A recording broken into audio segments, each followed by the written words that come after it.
Uy, Rarity! Sobra ka bang nasurpresa? Kamusta ka na? Ano bang? Paano kayo? Bakit kayo? Tignan mo siya, oh. Sa sobrang excited na makita tayo, hindi na makapagsalita. Ang gusto kong sabihin, anong ginagawa niyo dito? Nung matanggap ko yung sulat mo kasi hindi ka makaalis sa Canterlot, sinabi ko kay Pinkie Pie na dito na lang natin gawin yung birthday party ko para makasama ka namin. Madali lang i-impake yung mga lobo. Wow! Una, kinuha mo ko ng sweet dito sa Canterlot Castle. Ngayon naman, ito.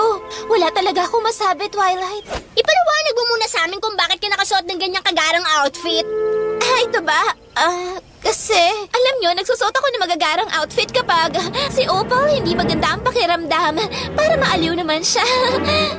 Oh, kawawang Opal. Nasaan ang may sakit na si Opal? Oh, sandali lang, ha? Huh?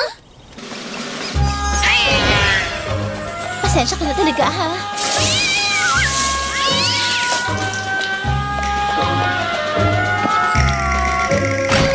Nagpapahinga siya sa kama. Kawawa ka naman. Mukha nga siya may sakit. Oh. Ito na ba yung dress ko? Oo. Napakasimple lang. Napaka-practical. Parang ako lang. Ito yung perfect dress para sa birthday party ko. Gustong-gusto ko. Hindi mo alam kung gaano ako kasaya sa sinabi mong yan. Nang sinabi ko sa prinsesang dito ako magbe-birthday sa Canterlot, sobrang bait niya at binigay niya tong ballroom ng castle sa atin. Hindi ba si Fancy Pants yun? Si Fancy Pants? Saan? Ibig ko sabihin, paano kayo nagkaroon ng oras para ilagay yung mga dekorasyon na to? Oh, hindi ako umaalis nang hindi dala tong party cannon ko.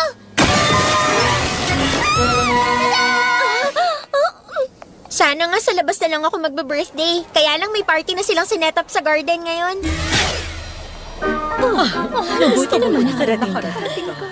Okay naman. Nakakagawa kasi naubos lahat. Let's party!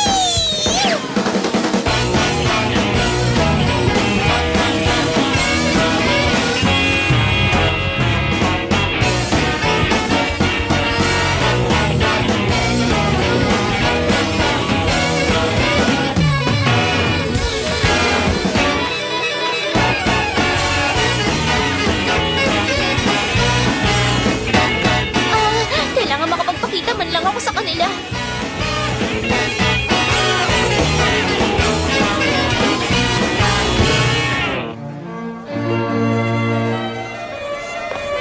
Nandito na ako! Darling, masaya ko dahil nakarating ka. Rarity, natuwa akong makita ka dito. Hindi ko to ipagpapalit sa kahit ano. Teka lang, anong scent yung gamit mo? Para kasing amoy... Teka, Kate Frosting ba yan? Oo, lagi ako nagdadampi ng frosting sa likod ng tenga bago umalis. At saka, sino bang may ayaw ng amoy ng cake frosting? Tama naman ang sinabi mo. Ay, ayan, nagutom tuloy ako dahil sa cake frosting. Sige, titingnan ko muna kung nakaserve sa buffet table. Excuse me sa inyo. Alam mo, sa totoo lang, yes, darling. napakaganda ng...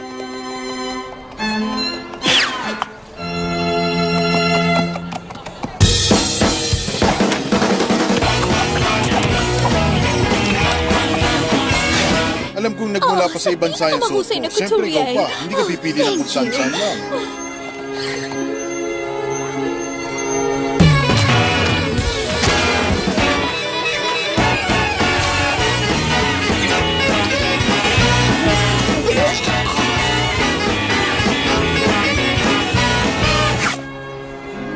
Naiwan ko yata yung bathwater sa suite ko.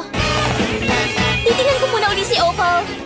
Si Princess Celestia ba yun? Pupunta lang ako sa Phyllis room sandali. Pahingi pa ng punch para sa mga pony. Kasi kailangan kong gawin pa yung para sa mga outfit ko. Alam niyo na.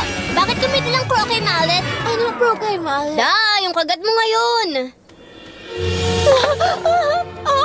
Ang pro kay Mallet na yan. Kasi alam niyo, ang totoo niyan Galing ka ba dun sa party na nasa garden? Kasi... Rarity, nagugulat talaga ako sa'yo.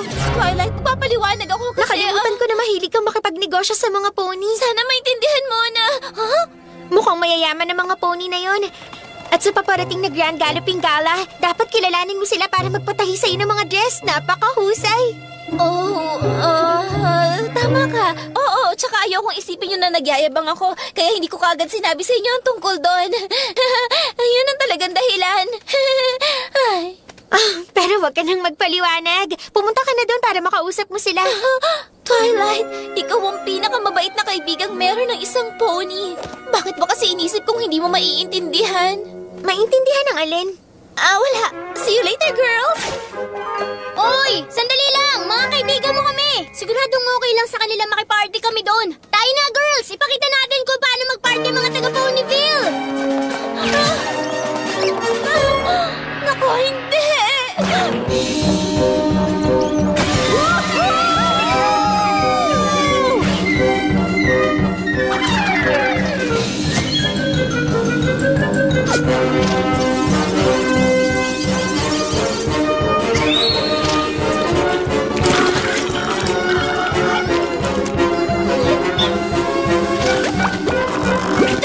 Bakit ba hindi kayo nag-gardening?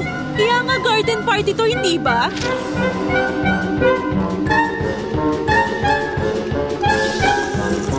Ano bang klaseng damit ang suot ng pony na yan? Walang ka-design. Oo nga. Excuse me, pwede ko bang tanungin kung saan mo nakuha yung ensemble mo? Oo naman, okay lang sa akin. Isang napakalapit kong kaibigan na taga Ponyville ang gumawa nito. Ponyville? Yung bang sabi mo? Oo, yun nga. Ang pangalan Si niya Beth, ay... sumama ka sa akin. Ipapakita ko yung nandun sa sulak na yon. Yung nasa isang room doon. Sandali lang, my dear. Nag-uusap pa kami ngayon ng magandang feeling na to. At sasabihin niya kung sino gumawa ng kanyang charming dress. Yung dress na yan, halika na. Hayaan mo na. Napakasimple lang yan. Napaka-humble mo naman. Napakaganda nitong dress na ginawa mo. Gandang-ganda kaming lahat. Kilala mo silang lahat? Kilala niya pala Bakit sila nandito? Hindi naman sila nandito.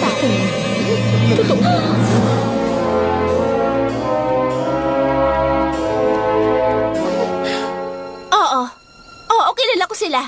Hindi man sila kasing rangya ng ilan sa inyo dito. Pero mga best friend ko sila. At walang pagdududa. Sila ang pinaka-importanting ponies na kilala ko. Pinaka-importanting ponies? Ang mga tampalasa na yan? Pinapatawa mo ako. Ako, tingin ko sa kanila, mababait na probinsyana. At tingin ko, napakaganda ng dress na ginawa mo para sa kaibigan mo. Tiyak kong gusto rin isuot yan ng mga taga-Canterlot. Gusto ko na mag-order sa'yo ng isang ganyan. Ba't di mo pa gawing dalawa? Sandali lang, darling. Ipakilala mo naman ako dito sa mga kaibigan mo. Ikinagagal ako. Dear Princess Celestia, gusto ko pong ikwento sa inyo ang pinakamahalagang lesson na natutunan ko habang nandito. Sige, gusto ko na yang marinig. Natutunan ko na saan ka man magpunta, hindi mo dapat kalimutan ang pinagmulan mo at ang mga kaibigan. At yun ang isang bagay na pinagmamalaki ko kahit na anong mangyari. Isang napakahalagang lesson na dapat matutunan. Totoo po yun. Pero, pwede ba bilisan natin ang pagbaba dito? Ako po.